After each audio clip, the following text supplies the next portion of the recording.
Oke, alhamdulillah, balik lagi bersama saya Muhammad Abadan Syakuran. Spicy meat. Yeah, boy. Kali ini sudah lama banget ya, memang nggak ada video ataupun konten karena ada beberapa masalah gitu. Karena HP saya lagi trouble, nggak bisa apa-apa. Jadi ya mau nggak mau mungkin baru ini setelah 3 mingguan kosong katanya. Nah, untuk kali ini kita mungkin akan membahas tentang kapan aja sih doa-doa itu mustajab terkabulkan. Kan terkadang kita masih bingung. Pastinya setiap niat dan usaha kalau tidak dibarengi doa kan itu kurang afdol gitu lah, kurang lengkap. Nah, di sini saya akan menyampaikan, mungkin teman-teman juga ada yang belum tahu kapan sih waktu mustajab itu kita untuk berdoa. Nah, di sini. Nah, yang pertama adalah ketika sahur, yaitu ketika kita berpuasa.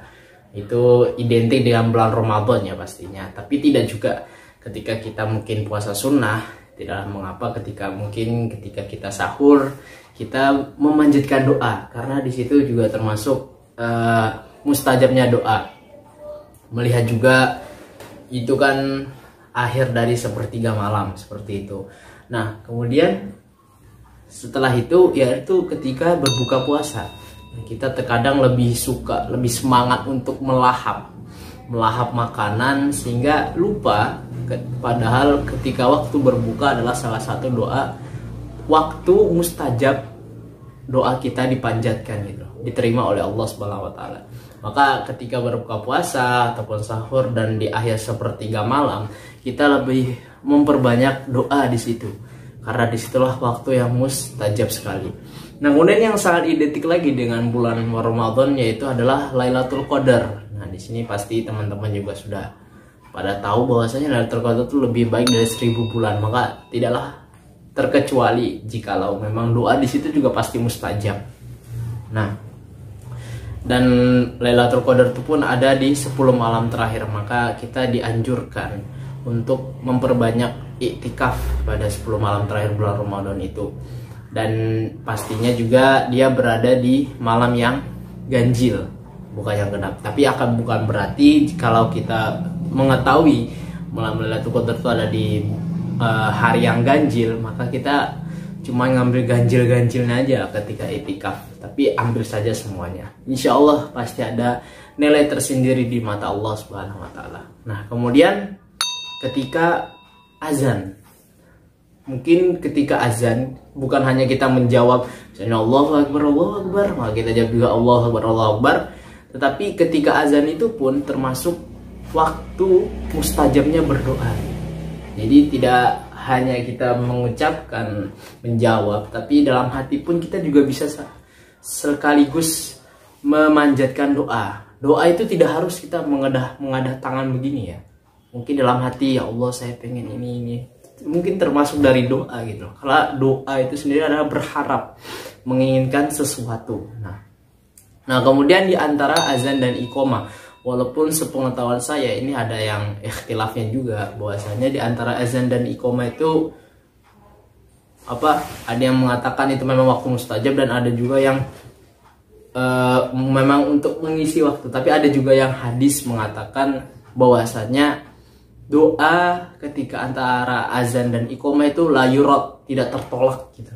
Jadi dari sini pula kita ya memperbanyak saja gitu loh doa di waktu kala itu. Nah, kemudian ketika kita sujud, sebagaimana kita ketahui bahwasanya ketika kita sujud itu adalah waktu dimana seorang hamba sangat terdekat sekali hubungannya antara dengan Allah gitu loh.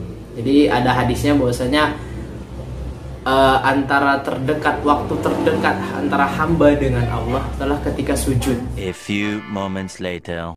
Nah, kemudian setelah sujud itu adalah sebelum salamnya di akhir sholat wajib. Nah, itu juga termasuk waktu yang mustajab untuk menyampaikan doa. Karena menurut Syekh Utsaimin dalam surat An-Nisa ayat 103, fa idza qadaytumus shalah fadhkurullah. Nah, dari situ apabila kamu telah menyelesaikan salat wajib, maka berzikirlah kepada Allah, bukan berdoa. Dan juga ada hadisnya yang mengatakan bahwasannya ketika kita sujud, ketika kita sebelum salam salatnya wajib, itu adalah waktu mustajab untuk menyampaikan doa di situ. Nah, jadi ketika kita membaca bacaan ketika dalam gerakan itu, entah tadi yang sujud ataupun sebelum salam, tetap kita membacanya, tetapi juga di dalam hati kecil kita niatkan untuk berdoa agar apa yang kita inginkan, kita doakan itu dapat terkabul seperti itu. Karena itu adalah waktu yang mustajab. Nah, kemudian adalah ketika hari Arafah, yang dimana kita ketahui bahwasanya nanti ketika di bulan haji itu ada para muhajjin atau orang-orang yang berhaji itu wukuf di Arafah, maka kita pun yang tidak berhaji disunahkan untuk berpuasa Arafah. Dan sebenarnya itu juga adalah waktu yang mustajab untuk menyampaikan doa-doa apa yang kita inginkan. Nah, jadi perbanyak saja ketika kita berada di hari Arafah tersebut. Nah, kemudian yaitu ketika turunnya hujan, apalagi di saat ini begitu banyak musibah, banjir dan sebagainya, setiap harinya hampir kita menemui hujan namanya, maka perbanyaklah doa ketika itu. Mungkin ada yang sebel gara-gara ada hujan ini itu, padahal sebenarnya di sini adalah waktu yang mustajab untuk berdoa. Nah, dimana ada doanya juga, Allahumma shayyiban nafi'an. Nah, kita di situ juga memperbanyak doa karena adalah salah satu waktu yang mustajab untuk menyampaikan doa apa-apa yang kita inginkan. Nah, kemudian adalah meminum air zam-zam. Jadi ketika kita minum air zam-zam, maka air zam-zam itu memberikan khasiat tergantung apa niat dari orang yang minum tersebut. Jadi kita niatkan mungkin ini mau minum ini dengan supaya dapat apa ini itu dan keinginan kita berdoa dulu baru kita meminum karena sesuai niatnya. Begitu juga ada pernah kisah gitu, seorang wanita yang terkena kanker apa begitu ya. Nah, mungkin juga teman-teman sudah pada tahu bahwasanya dia udah sampai di stadium ketiga, sudah hampir stadium 4 malah mungkin. Jadi diagnosa dari dokter tuh mungkin tinggal hitung hari aja gitu dia meninggal karena sudah nggak bisa lagi ditangani. Nah, kemudian dia ini ada seorang wanita meminta suaminya untuk kita seminggu ini menghabiskan waktu di Mekah saja untuk mendekatkan diri kepada Allah dan sebagainya. Dan dia juga kebetulan orang Jerman. Nah, kemudian ke sana. A few moments later. Nah, kemudian ketika mereka berdua orang Jerman itu berangkat ke sana, ya hampir setiap harinya si wanita ini meminum air zam-zam begitu.